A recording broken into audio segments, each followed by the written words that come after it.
नमस्कार आदाब, मैं सदर सैफी और आप देख रहे हैं हमारा खास बुलेटिन। आइए देखते हैं देश व प्रदेश से जुड़ी आज की कुछ खास खबरें। और बड़ी खबर ये भी आई है कि मुंबई में आज भी मुस्लिम राजनेताओं का जलवा है जो लगातार 2024 तक कायम रहेगा। बता दें कि महाराष्ट्र विधानसभा चुनाव का औपचारिक ऐलान अभी नहीं हुआ है, लेकिन सियासी गलियारों में सरगर्मियां तेज हो गई हैं। मुंबई में सियासत में गैर मराठियों की राजनीति में उत्तर भारतीय मुसलमानों का दबदबा है। उत्तर भारतीय मुसलमान के राजनीतिक वर्चस्व को तोड़ने की कोशिश मराठी और अन्य राज्यों में से आकर बसे मुस्लिम नेताओं ने कई बार कवायद की, लेकिन अभी तक सफल नहीं हो पाए।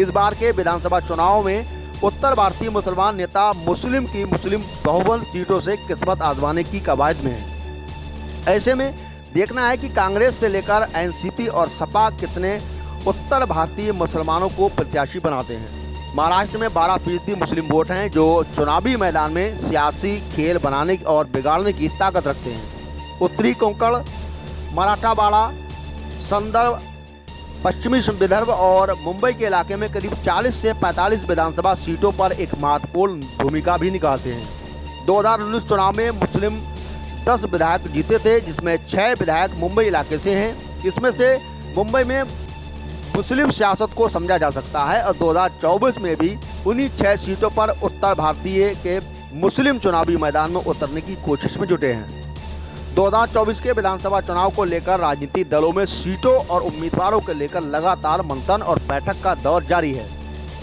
ऐसे में सभी की निगाहें मुंबई की 36 सीटों में से हैं।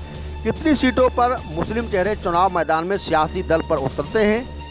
सूबे की सत्ता पर काबिज बीजेपी और सीएम एकनाथ शिंदे की शिवसेना से मुंबई में किसी भी सीट पर मुस्लिम को टिकट मिलने की संभावना कम है, लेकिन अजित पवार की एनसीपी से 2 से 3 सीटों पर मुस्लिम उम्मीदवार को उतारने का दांव चल सकता है।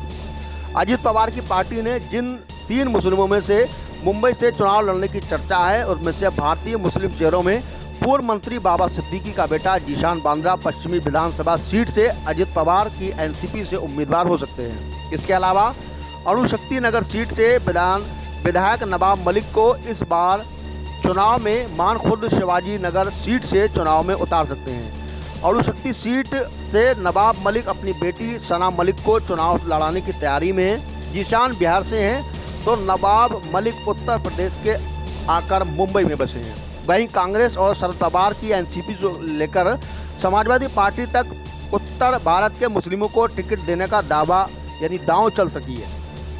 मुंबई कांग्रेस से तीनों जीते थे विधायक और फिर से प्रत्याशी बन सकते। उत्तर भारतीय मुस्लिम चेहरे को रूप में कांग्रेस एक बार फिर से चांदी वाली सीट से नसीम खान को, मलाड से असलम शेख को प्रत्याशी बना सकती है। इसके अलावा गुजरात से आने वाले मुंबो देवी से अमीन पटेल कांग्रेस से फिर से टिकट दे सकती है। इस तरह कांग्रेस मुंबई की 3 सीटों में से 2 सीटों पर उत्तर भारतीय और 1 सीट पर गैर उत्तर भारतीय पर दांव खेल सकती है। वहीं सपा की पूरी सियासत उत्तर भारतीय मुसलमानों पर भी टिकी हुई है। मानखुर्द शिवाजी नगर विधानसभा सीट से मौजूदा विधायक अबू आजिम आसमी खुद चुनाव लड़ेंगे और अबू शक्ति नगर सीट से फिल्म अभिनेत्री स्वारा भास्कर पति फहाद अहमद को प्रत्याशी बनाया जा सकता है। इसके अलावा सपा मुंबई से बाहर भिवंडी और मालेगांव की सीट पर भारतीय मुस्लिम को भी अपने उम्मीदवार उतारने के मूड में है। इसी तरह असुद्दीन ओवैसी भी मुंबई की सीटों पर दांव खेलने के मूड में है। नवाब मलिक पहली बार सपा से विधायक चुने गए थे और अबू आदमी से खास हुआ करते थे, लेकिन आगे चलकर आदमी और मलिक के बीच ऐसी दुश्मनी हुई कि सालों तक दोनों एक दूसरे से दूर हो गए। मानखुर्द शिवाजी नगर से मलिक और आदमी आमने सामने उतरेंगे तो अणुशक्ति सीट पर उनकी बेटी का मुकाबला यूपी से आने वाले फहाद अहमद से के बीच में होगा। ये चारों नेता ही उत्तर प्रदेश से हैं। फहाद बरेली के बहेड़ी से आते हैं तो अबू आदमी आजमगढ़ से आते हैं। मुंबई में उत्तर भारतीय मुस्लिमों की सियासत पकड़ को देखते हुए प्रमुख राजनीतिक दल कांग्रेस एनसीपी भी भारतीय मुस्लिम नेतृत्व को केवल न सत्ता और संगठन में प्रमुखता स्थान देती है, बल्कि इसके अलावा कुछ चुनाव लड़ने का भरपूर अवसर प्रदान करते हैं। हालांकि उत्तर भारतीय मुसलमानों की परिस्थितियों को कोई बदलाव नहीं आया है, लेकिन मुंबई में खान शेख आदमी और मलिक उत्तर प्रदेश से ताल्लुक़ रखते हैं।